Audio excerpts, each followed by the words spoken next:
నా పేరు శైలజానండి. మేము ఇక్కడ దుమ్ముతో ఎంత ఇబ్బంది పడుతున్నామంటే అంత ఇబ్బంది పడుతున్నాము. ఎవరన్నా మాట్లాడాము అంటే మీకేం అవసరం అంటారు. ఆడోళ్ళని చూసే పని లేదు. ఎవరన్నా మగవాళ్ళు మాట్లాడితే కొంతసేపు ఆపుతున్నారు, తీసేస్తున్నారని వాళ్ళకి ఇబ్బంది అయిపోయింది. మాకు చాలా ఇబ్బంది అయిపోయింది. రోడ్డు నుంచి నడిస్తే మేము డస్ట్కి నిండిపోయి ఇంట్లోకి వచ్చి స్నానాలు చేయాలి. ఎవరు ఆడోళ్ళు ఉన్నారా మగవాళ్ళు ఉన్నారా ఎవరు లేదు. ఒక్క 5 నిమిషాలండి ఆ మూల మీద నిలబడమనండి. ఒక్క లారీ రోజు స్పీడ్ ఎలా వెళ్తుందో అలాగే వెళ్ళమని చెప్పండి.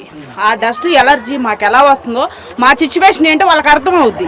ఎవరైనా ఆడవాళ్ళు మాట్లాడితే మేము ఇవాళ రావట్లేదు, రేపు ఇంకా వాళ్ళు వస్తున్నారు, మాకేం సంబంధం, మీరు ఎవరు మాట్లాడడానికి. ఆడవాళ్ళు వెళ్తుంటే పక్కన లారీ ఎంత దురుసుగా వస్తారంటే అంత దురుసుగా వస్తారు. రెస్పెక్ట్ లేదు, మర్యాద లేదు.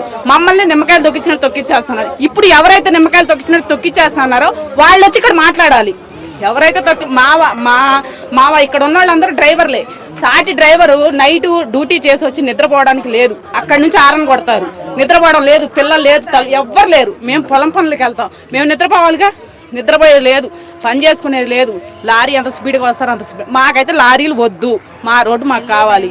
మాకు ఎవరైతే మమ్మల్ని తొక్కిచ్చేస్తారో వాళ్ళు వచ్చి సమాధానం చెప్పాలి. ఇక్కడ వాళ్ళు రావాలి, ఇక్కడికి వాళ్ళు వచ్చి ఇక్కడ మాట్లాడాలి. ఎవరైతే ఎంత దురుసుగా మగోళ్ళని ఎవరన్నా వచ్చి కంప్లైంట్లు ఇస్తారు వెళ్ళి. ఇప్పుడు ఈ లారీతో తొక్కిచ్చేస్తాను డ్రైవర్లా ఓనర్లా? డ్రైవర్లు అండి, డ్రైవర్లు, సూపర్వైజర్లు, గుమ్మస్తాలు తొక్కిచ్చేస్తున్నారు. వాళ్ళు వచ్చి సమాధానం చెప్పాలి. ఎవరిని తొక్కిస్తారు, ఎంతమందిని తొక్కిస్తారు? ఇక్కడ ఫ్యామిలీలు అందరూ ఉంటున్నారు, తొక్కిచ్చేస్తారా? పిల్లలు ఆడుకోవడానికి లేదు. ఇవాళ 3 రోజుల నుంచి పిల్లలు బయట ఆడుకుంటున్నారండి. 3 రోజుల నుంచి పిల్లలు బయట ఆడుకుంటున్నారు. ఆడవాళ్ళు కూర్చొని అన్నం తినే పని లేదు. ఎవరికైనా బాగాలేదని కాయలు తెచ్చుకుంటే కాయలు నిండా డస్ట్. కాయలు తినే పాపం లేదు. అన్నం కాదు మేము తినేది, డస్ట్ తింటున్నాం.